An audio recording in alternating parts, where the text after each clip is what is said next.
Oh my God! It is game day. Almost game time. What time is it? Game time. It was Well, pre-game showtime. Game time. It's Pre-game time. Is he ready? What is up, everybody? And welcome into the pre-game show. Let's do this by DraftKings Sportsbook, America's top-rated sportsbook app. Use promo code DNVR whenever you sign up, because we're going to make some money. Dev's not here tonight, but we have a replacement for him to help make us some money, and I can't wait for it. I'm joined over here by the sexiest man on the set. It's Brendan Vogt. You know, paired with Michelle, this is a couple's costume. Without Michelle, I have a lot of ridiculous. questions. I just look ridiculous. Showing off a lot of upper thigh. Yeah. People don't know this about Vogt, but he loves to actually show some skin. I do. He looks for skin, so he's acting like he's I'm a big uncomfortable super here. thigh guy. This is his big chest guy. Yeah, this is a guy that's always always flashing a little here. Over here, I've got Ed Hockley. I like to think of myself as a Zach Zarba, you know. You do like to think yourself the that official for tonight's Nuggets-Lakers Is game. We don't have a Zach Zarba take, do we? He's the best ref in the league. That's the take. That's okay. Billy Kennedy's the number one ref. I'm a Zach Zarba guy. And then over here, we have none other than Napoleon Dynamite himself. I'm just ready to freaking do this. He's been rehearsing that all day. You thought you rehearsed for this, Adam. I thought I did. Dylan rehearse asked for if this I'm one. dressed as Vogt. Oh my That's a good goodness! callback. That's a good That's one. a good call. Vogt has looked like a referee You guys are such many times actually his before. regular- vertical stripes are out. Vertical stripes. Vogt bro, has come this on. shirt in his closet. I'm pretty sure. It's so true. It is Not anymore. the night went before backwards Halloween, and the Nuggets are in Los Angeles. It's also a Sunday, the first Sunday night game for the Lakers this year. I don't know if that means anything, but it is this first Sunday night game. The Lakers are 0-5. They have yet to win. In fact, I don't know if you knew this, Dev. They're the only team that has not yet won. Also, did you get those facts from ESPN? That sounds like an ESPN fact. Like this I mean, is the it is first a time fact. they played on Sunday. Oh, on Sunday? Well, you don't pay attention to these things, but I do, because they always, one, wear their Sunday whites on Sunday nights. And two, everybody knows, like, LA nightlife is undefeated. Well, when you fly in on a Saturday and play on a Sunday, it's the ultimate trap game. On a Halloween weekend. On a Halloween weekend. Are you kidding me? Like, if you're a famous athlete going to the LA clubs for, like, one of, like, 3 times a year, you get to do it. And it just so happens to be Halloween weekend. I think the boys were out last night, Harrison. But weren't the Lakers probably also out last night? Lakers probably also out. I don't want to hear this excuse tonight. Yeah, Wow. the Nuggets probably went out last night. You know what? So did the Lakers. I don't want to hear excuse either. That's not like I want to sit here and say, like, it's okay, guys. We want them to have fun more than we want them to win. Like, no, we want them to win. Yeah. I'm just telling you, tonight's game might feature multiple 20% 3-point shooters. Well, I will be pissed if that happens. Maybe it'll be reversed where the Lakers finally make shots. it's you like know- we got to get drunk every night. You know, Yeah. in beer pong, the drunker you get, the Yeah. better you are No, at shooting. it's not true. This might be that's what it a is. lie, Dev. That's From the definitely number a one ranked lie. player in beer pong in Boulder Oh County, my my God. senior year of college. 2017, right? Actually, I don't know. 2013, actually. Are these Yeah. rankings up to date there, Vote? Yeah. What? Do you listen to the show when you're not directly talking? It depends. Like right now, for example? No. What we were saying, not Vote, on is it pregame. is categorically false that you get better at beer pong when you get more drunk. Oh. I think But then Wynn claimed to be the best beer No, pong it's player. true. No, it's true. You get In better. 2013 in there's Boulder a limit. County. It's like a limit. There's a threshold where you get much better, and then you. I'm not going to argue this point. It's an absolutely absurd one. It's asinine. We're going to move on. Vote. Yeah. How many guesses will it take for listening you to that get time. who the third leading scorer for the Lakers is? Oh man, is it Matt Ryan? No. Lonnie Walker. It is Lonnie Walker, who The is fourth. shooting 14.5% from 3 this year on almost 5.5 attempts a game. That's He's rough. due. That's rough. He is due. I mean, listen, the real reason that this game scares me is if the Lakers are already playing for their season. I mean, it's Halloween, and they can't lose this game. So their effort should be there, but I don't know if that means the shots will fall. They might just not be good enough. That's horrible, honestly, saying that Lonnie Walker is their third leading scorer because they have 3 guys that they're paying a shit ton of money. they have a big So, three. like, for them to have a big 3 and Russell Westbrook to not be their third leading scorer, like, that just goes to show you how bad of a season they're truly having and how horrible of a season he's honestly having. So, yeah, and then Lonnie Walker, of all guys. Like, come on, man. Yeah. Yeah. I mean, it's not that surprising, though. I was saying this before we started the show, but do you know how bad of a GM you have to be to have LeBron James and Anthony Davis already on your roster and put these pieces around those guys and be this bad, it'd be hard to construct the roster worse. Counterpoint. To be totally honest, where your best shooter is a guy you signed off the G League in Matt Ryan. Counterpoint, how good do you have to be to build a roster that bad and get an extension? I know. It's so true, man. Yeah. Think about it. He got That's an a good extension, counterpoint. So who knows what's Wins going right. to happen No, with wins it? Do you think, Dev, Lakers are 0-5? Does that mean, I mean, look, they were 0-3 the last time the Nuggets saw them, and I was like, man, they're hungry. They're desperate. They came out with like the least hungry team I've ever seen in my life. Are Yeah. Lakers hungry tonight? I think yes and no for sure. That coach's job is on the line. Darvin Ham? Already? Jeez. It has to be. Like, things are not going Oh, well. really? It doesn't look like it's changing around. You have to put blame somewhere. Also, like you just said, like, first off, Anthony Davis, he's giving it a try tonight. Like, that's rough. LeBron is not playing well. Is Russell Westbrook playing? Is he still out? I think I think He he's is coming playing off the yeah. bench Yeah, now. Yeah, bench. And he- so, yeah. like, he has to turn things around. Like, people have to turn things around over there. So, yes. I think, yeah. I think tonight's a dangerous game for Denver. I do think that they come out a little bit hungry tonight. I think LeBron is very good at sending messages, and I think he's been sending them over the last few days of like, hey, this team, we're going to lose. And you almost like, when I watched LeBron's effort in that last game, it was like he's trying to let them know that this team's not good enough. He's not going to save them. But at a certain point, you fall too far behind. You're 0-6. It's like at some point, even when you turn it on, you're going to be too far behind. And the Lakers are toying with that. So I don't know, man. Like, I look at this and I go, if they go to 0-6, I know it's crazy to say because it's one game, but if they go to 0-6, No, their season's over if they go 0-6. I mean that. They're not like, what, Wow. are you going to win a title? Like, I'm out on so many things about LeBron right now, but I actually feel bad for him that he has to send the message to the front office. that's so true. Like, it's up to him to tell the front office that this team sucks. Like, the front office can't see that on their own by watching the team. He has to send that message. one thing that should help the Nuggets tonight is it looks like Kentavious Caldwell-Pope is in. let's go. Nice. He is back. It sounded like he could have been back, but he'll be back tonight. What do you expect from him tonight, Harrison? Well, I mean, it's interesting. I watched him warm up before last game. He did not look like he was on track to play that night. He was limping a little bit. He didn't look What? that great to me. So great that he's feeling better, and I'm glad that he's good to go tonight. I think the most interesting kind of ripple effect that might have is, what does the rotation look like? Because my biggest takeaway from that last game was Michael Malone has seen the light. It's gotten through to him. He is going to have a starter most of the time, Michael Porter Jr. on the floor with that second unit the whole time. And it was a 9-man rotation for most of that game against Utah. The rotations looked great. The bench looked great with that group and Michael Porter on the floor. How does, KCP coming back into this thing affect the rotation? And can we still get that second unit that we saw just crush it against Utah? Bones Highland, Christian Brown, Michael Porter Jr., Jeff Green, DeAndre Jordan. Can we get something close to that group on the floor again tonight? Lakers starting lineup is out, and let's take a look at it here. KCP back in the starting lineup. Do we have it there, Kale? It's all right. We got it right there, and there it is. There we go. Starting 5. He's back in. I don't know why I thought it would be cool to have a visual for this. I guess we didn't need it. Yep. It's the You just said original it. starting 5 again. Feels good to that's be cool. back. So here's an honest thing, though. Original starting 5, kind of been the least impressive starting 5 of the season so far. Should that continue tonight? Well, I mean, sure. Yeah, if KCP's like hobbled and we haven't seen this lineup fire on all cylinders yet, so I don't know if there's a ton of reason to expect it clicks tonight. Having said that, I liked the last game out for Jamal.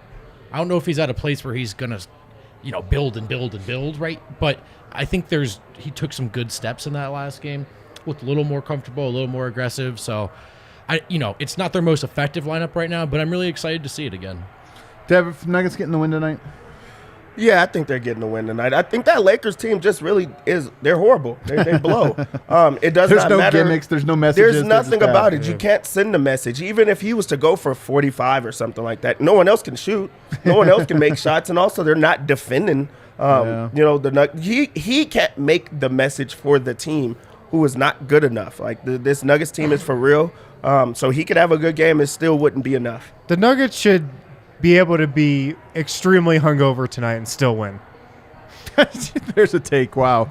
That's how bad the Lakers are. It's the NBA. Like, they're still hard. I think tonight's going to be a dogfight. Oh, I think tonight's either an I mean, ugly win if the or a Lakers loss. don't play hard tonight, come on. Like, they have to. This will Literally be, have to. I know it's Halloween weekend. I know it's Sunday in LA. This will be an unacceptable game for the Nuggets to lose if they drop this one. All right. Wow. Here's Some the difference of opinion up here. I'm excited for this topic, guys. I'm very excited for this topic, this next topic. I want to talk a little bit about Michael Porter Jr. And Kale, could you go ahead and pull up in a very interesting stat from friend of the show, Bronco Squatch, that posted. Zoom in so I can read it with my old man eyes. Michael Porter Jr. played in his 130th career game last game and now has 262 made threes on 42.7% shooting. The only other player in NBA history to be that accurate with 250-plus made threes through 130 games was Steph Curry, The greatest shooter of all time. who, by the way, made 258 and shot 43.1%. This is really impressive. Yeah. This is really impressive. Now, some stats, the qualifiers and this or that, you're kind of like, I don't know. It would make anybody look good. I love this one because it's just your first sample of three-point shots at volume. Now, here's one thing I find really interesting about this stat. A couple things I find very interesting about it. One, first of all, he had a sample size in there where he didn't make any threes. So I actually think he would have matched or surpassed Steph if you just cut out last year's 9 games where he was hurt. So even though he's pretty much even to him within like 5 made threes, forget it. He probably actually was even or higher when healthy. But here's the thing, and I'm curious what you think about this, Dev. This year, he is taking 9 3-pointers a game. 9 3-pointers per 36 minutes. 8 a game. Steph, so 8 a game, but 9 per 36. Steph didn't do that until year 5. No, it was a different league. Steph kind of created the idea of taking a bunch of threes. But then once he did, he's done it every single season since. He did it first in 2015, which was the championship year. Here's my thing. I don't feel like Michael Porter's rushing shots. I don't feel like he's doing anything else.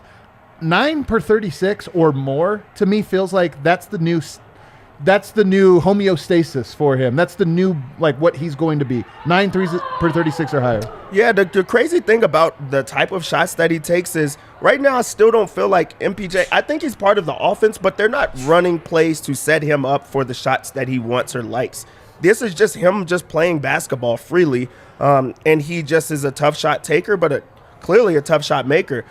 With Steph Curry, they have so many shots that he just loves, and he's coming off of so many screens and things like that. And once MPJ and the Nuggets unlock that part of him, just think about how easy it's going to come for him. So for him to be shooting at like an historic, rate like this, like that just goes to show how good of a scorer he is, how good of a shooter he is. And Vogt's been saying it for a very long time. Like, this is a top 3 shooter of all time when he's really like hot and playing. Wow. It doesn't sound that crazy. Again, you have to do it for a career. But if you were to say what I think what you're really saying is that, like, he has that in him to be one of the guys when you talk about who are the greatest shooters, like, he's on track. And here's my broader point, and I'll go to you here for this one, Vogt. Clay then shot up to 12 per 36 in the following year. Like, once you start making them at the same rate but shooting more of them, it's like, all right, well, let me push the limit. I think that the Nuggets now are in a moment where they need to push the limit on Michael Porter threes a little bit more specific calls for him again that lend themselves to the offense, so they're still in the flow, but you're trying to call the ones where he's coming for a handoff. And more to the point, I would be okay with him having a little bit of a quicker trigger. Not much. I don't want you're being efficient right now. You don't want to mess with it. But I do look at that and I go, let's just see what happens if he goes to 10 per 36 minutes. Yeah, I mean, ideally, I think 10 would be the number. Ideally, you want to see that within the flow. One way to get there, though, is if they're going to follow through with this stagger, by all means, he and Bones should feel welcome to take shots. But to get, I think, the kinds of shots he wants, Dev was touching on this, the Steph comparison is really helpful, actually, because Steph is so good at off-ball movement and coming off of screens and his footwork. And I think that's the one thing where MPJ, like, he's so talented, he'll just rise up and shoot, but the discipline in the pace at which and the angles which he takes, he comes off of screens, how aggressively he looks to shoot, how disciplined he is with his feet coming off of screens. This is the next step, I think, to him become more Clay Steph than just MPJ. And I think it'd be a great development for the squad. Clay, by the way, for the last 7 years of his career, 6 years, has been 9 threes per 36, so right about where he is. But here's why I think he can go up more. he's at 54%. Like if that drops down to 44%, it doesn't matter. That's a good enough percentage. Sure. But here's the thing. Which is crazy to say. Here's the thing, though. Steph became Steph not when he started making threes at this larger number. It's when defenses realize that they can never, ever give him any daylight. Right. And I think Michael Porter is already sort of close to there. Another like 10 games of this, and I do think teams are going to start saying jump out, jump out. But why not start pushing it? Make teams overreact to him, and then you can get familiar with all of the, like, Steph is so good because they'll trap him and he'll throw it to Draymond, and Draymond gets to attack 4-on-3. Michael Porter, I think, more so than even Jamal Murray. Jamal Murray's a better ball handler, runs pick and roll better. But just running actions where he's coming off of the handoff and going straight into a shooting motion. Is it a bad shot? Kind of for most guys. But if you give him the green light to start doing that, teams are going to start overextending. He'll start getting the elevate. He's jumped so high. Elevate and just drop it to Yoke, who then gets the Draymond Green 4-on-3 roll down. Yeah. So to me, this is one thing that I think I've seen enough of. I don't know if Malone will be this way, but I've seen enough to say I would try to work in 3 or 4 more times a game where I'm just running him off of the handoff and telling him green light. I agree. I mean, if he strikes fear in opponents, 80% as much as Steph Curry does, or 70% as much, just think about all the other possibilities that opens up for the offense, that opens up for other players. The thing about MPJ's three-point percentage and how good of a shooter he is the shots he takes now are so damn difficult. He takes the hardest shots. Does anybody take more difficult threes than Michael Porter Jr. in the NBA right now? But the thing is that Steph has to, the footwork that you were talking about and the difficult shot, Steph has to do everything right. He has to do it. Michael Porter has a leeway that those guys don't, in that he can take bad shots. Yeah. And even though they're bad shots, they're still uncontested. Right. And that's the difference. Yeah. The fact that we're even talking about Michael Porter Jr. in the same breath as Steph Curry, the best shooter of all time, because the numbers allow it, it really does show like he's really an incredible shooter, and he's not been unlocked yet. Like Denver's offense is still not at that point, and you're just not going to get there because it's the Warriors. But also there's things that you could take to try to get easier shots. Like you said, he's different in ways that, Steph can't, get to, but he can. And it's just about just getting there. So, like, the potential is completely, like, it's there. And also, like, the production is following. So it's just, like, the next stage of the evolution. And here's the thing. What I'm advocating for is we don't know what the limit is with Michael Porter. We now have a 2-year sample size, 130-game sample size to say. Because I see Donnie J in the chat echoing. I mean, he's not wrong when he says MPJ's shot profile is terrible. And then he has the laughing emoji. Michael Porter's one of the most efficient scorers in the NBA, full stop. Full stop. So is it a bad shot if you make him at one of the best and most efficient rates? I don't know. If a guy shot one-handed half-court heaves 8 times a game, but he made half of them, you wouldn't say that's a bad shot. Yeah. You'd be like, well, that's his shot. He makes them. And the reason I'm saying this is Michael Porter, to me, I just want to see what the limit is. Because it's clearly not 9 a game. He's making 54% of them. What's the limit to where that starts to dip below 42%? Is it 10? Is it 11? Is it just time? Right. Why don't we explore that and just build in some things where he's going into it, because I think it's going to unlock so much of the offense. There's going to be no better player in the history of Earth than Jokic attacking 4-on-3s the way Draymond Green does. Draymond Green's good at it, but Jokic is a million times better at it. And I want to than anybody. And Draymond might be the second best in the world at this, but Jokic is the first best. And if you can create an easy, like Michael Porter just has the green light, teams have to jump out on him, and then he really learns that drop off to Yoke, it's over. I'm sorry, it's over. So for me, this is my big takeaway from this first 2 weeks of the season, where I'm like, I just want to see Michael Porter reach the limit. What's the limit? 12, 13, 14 a game? Let's go find it, man. I don't know if you guys saw the news lately, but the Denver Nuggets have been in London, along with our crew. Our Broncos. The Broncos have been in London. Just to avoid confusion. And we have a whole crew out there. They've been having a great time. Hopefully you guys Broncos fans have been following DNVR Broncos. They've been doing some really cool stuff. But it got me thinking.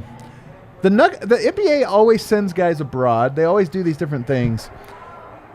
I don't think they would play a regular season game because I don't think that's in the cards. And the reason you go to a London or a China or a Tokyo or Australia or whatever is because there's money, corporate money in those places, and the NBA is trying to get corporate money. There's not corporate money in Serbia, but what there is, I mean, relative to these other big nations, but what there is, it's an important region. A lot of good players are from there. What do you think the odds are, Harrison, of the NBA scheduling a preseason game in Serbia? Maybe it's between Nuggets Mavs and you do a little Serbia, Slovenia. Oh, man. Like one home and away, basically. Yeah. What do you think the odds are of this happening? Pretty low. Me too. Very extremely low. But it shouldn't be, though. It shouldn't be, man. Just think about Serbia against Slovenia or Serbia, against the Bulls, Greece. maybe? Serbia, Bulls. Greece. Oh, Greece. Let's do Serbia, Greece. You know what? Nuggets, Bucks 'Kay. rematch at Stark Arena with Jokic and Giannis there again. I don't think it will happen anytime soon, but man, that would be, the event of the year. Could you do for a little Serbia, round robin for Belgrade? You could do a little Slovenia, Greece, Yeah. Serbia. Maybe we get France in there. Sure. It'd be awesome. I don't think it's going to happen. Yeah, though. what they don't see is how many new fans they would build off of that. true. Like, everybody would love it. It wouldn't just be them following their guy, but now they're tapping into bases. Like, people love NBA, people love basketball, but now they would have something to live on forever. Especially, if it's something that's new, you could tap on it everywhere. Then you could bounce around to, different places. But that would be, like, awesome, especially if, two of your best players in the world right now are from, around the same place. A lot of them told us they're from the same place. So, like, why not capitalize on that? Would it make sense, Dev, to vote to not do Serbia, but maybe to go to like France or Spain or England? Well, yeah, I would think Serbia is probably pretty low on their list.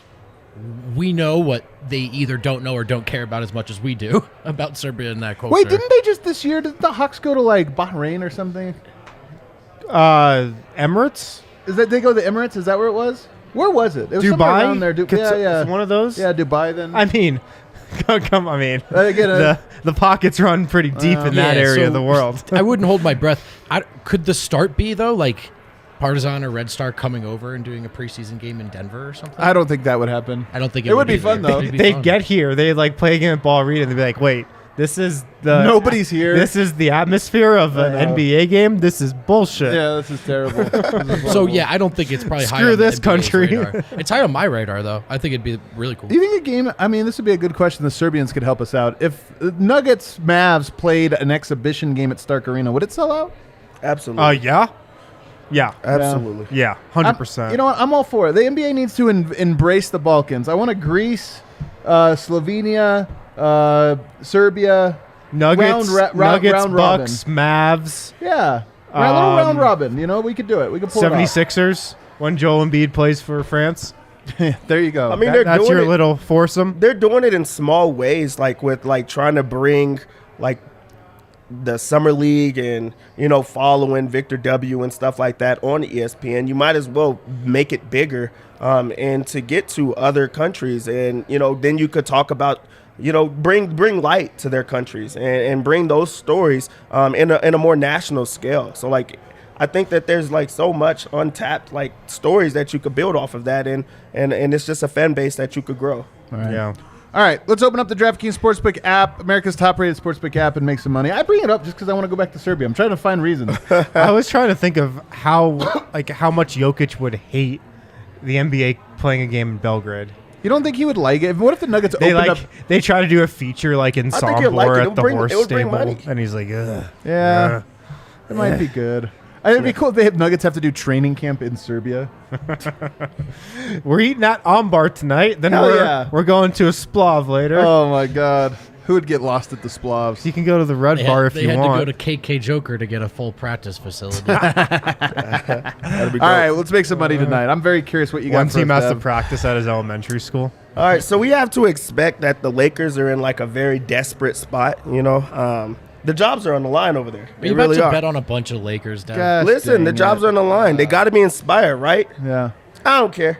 They're not going to win this game. I'm taking Denver -3. Hey. Really? It moved to 2.5. Smart So money. it's even better. It's Wow. even better. That team is not good enough to beat Denver. Denver right. doesn't care about them being 0-6. All right. And that's anything that you could do. I got- -2.5. You telling me It's I put free 5 money. on it? I It's put free. 5 on it. Also, if the line is going smaller, is getting closer, guess what that means? That means that Jokic is going to be able to play more. Finally. So I want his points, rebounds, and assists is finally down 45.5. This is a game that he got up for last He's time. tanked it for He's us. also going to play Anthony Davis again. And he goes after him. Like, I think that that's something inside of him. Like, hey, you thought this guy was better than me? He's not. We already know that. Can I bet the amount of times Jokic will beat Anthony Davis up the floor tonight? A ton. What's the over-under on that? 12.5? Yeah, for sure. Also, bad news for the Lakers. MPJ didn't play last game. He didn't play. Now he's back, and he's hitting every three. They only have it at 2.5. There's just no way he's not hitting 3 threes in this game. Like, we just talked about how efficient he is, how he's shooting, and now they add another weapon. The Lakers couldn't match up last time with Denver. They're definitely not going to be able to match up this time. Let's take MPJ's over threes at 2.5. I hate to do it, but I'll do it anyway. All right. You hate to do that? It's minus 130. I almost wish they would have pushed it to 3.5 and given us plus money or something. You know? No, you just take it. You just take it and added it in. Put it in a parlay. It's a little parlay juice. Just add it in. Let's just throw it in. LeBron over 45.5 points, rebounds, and assists. God damn it. It's going to happen. He can't lollygag again. Like, that was I crazy. don't know if he's trying to send another message. That was crazy what he did last time. He can't do it. It's just too obvious if he does it again. And also, his stats are on the line, so he's going to get that. And then my lock, Napoleon Devamite's lock of the day Wow. is the under 229. Really? Why are they putting it too high? They put this stuff way too high. Last time it got to like 110, 210 or something crazy like that. Like, that wasn't good. This is also like It's tough to play defense. we just when talked you're about hungover. the LA nightlife. Like, they got it on Halloween. You got to like think they're not going to come out hot, and they're not inspired in that way. I just think that this is going to be another low-scoring game, so I'm going to take the under in this. Okay. How do we feel about Bones Highland's 1.5 threes? I would take the over. He would take the over. Should we build the single game parlay here, guys? You got all these bonuses there. Let's do the 3-point parlay because I just love. It's the easiest one to follow. That's what we like. That is what I like. I'm gonna go with Aaron Gordon's still in a little bit of a slump. I think he hits him tonight, even though he was. Look, I think he hits one. It's a real yeah. I think Jamal Murray hits. hits one tonight. I think KCP hits one tonight. I think Michael Porter Jr. hits one tonight. Oh, they only give you 2+. Whatever, it's a lock. And then they don't. Oh, they do have Bones. I think Bones hits one tonight. Nashawn Bones Highland. He's going to hit one tonight. You know what? You bet 5 to win 17. That's a little one. Plus 245. But you get a little odds boost with it. A little odds boost. And you know what? All you need is 5 different nuggets to hit a 3. I think it's going to happen. I like it. Love it. All right, that does it for us, guys. We're going to go down to the bar, root this one on. After the game, we'll be right back here. We'll hope to see you then. Hit the like button on the way out. Go Nugs.